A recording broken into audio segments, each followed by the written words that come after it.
এবার ঈদে সরকারি বরাদ্দের 10 লাখ টাকা বিতরণের তালিকা জনসম্মুখে প্রকাশ করেছেন কুমিল্লার 4 আসনের এমপি হাসান আব্দুল্লাহ। তার দেওয়া তথ্য অনুযায়ী দেবিদ্বারে দুস্থ ও অসহায় মানুষের জন্য বরাদ্দকৃত 10 লাখ টাকা 15টি ইউনিয়ন ও একটি পৌরসভার মোট 144টি ওয়ার্ডের 1000 সুবিধা বঞ্চিত মানুষকে 1000 টাকা করে দেওয়া হয়েছে।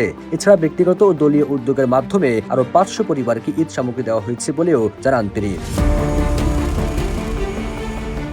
24শে মার্চ রাতে সামাজিক যোগাযোগ মাধ্যম ফেসবুকে এক পোস্টের মাধ্যমে তিনি এই হিসাব বিবরণী ও সুবিধাভোগীদের তালিকা প্রকাশ করেন। তিনি সেখানে উল্লেখ করেছেন, এই তালিকা প্রণয়নের ক্ষেত্রে কোনো ধরনের দলীয় পরিচয় বিবেচনা করা হয়নি। প্রতিটি ওয়ার্ডের প্রকৃত সুবিধা বঞ্চিত মানুষের কাছে এই সহায়তা পৌঁছে দেওয়ার সর্বোচ্চ চেষ্টা করা হয়েছে।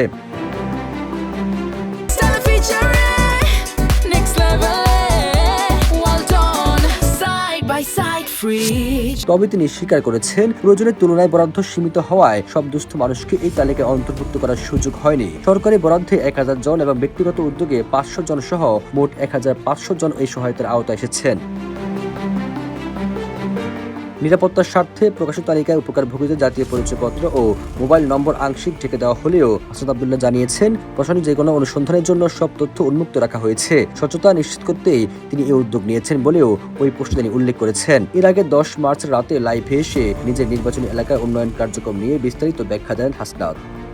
সবুজ আলম, নিউজ ডেস্ক, ইত্তেফাক।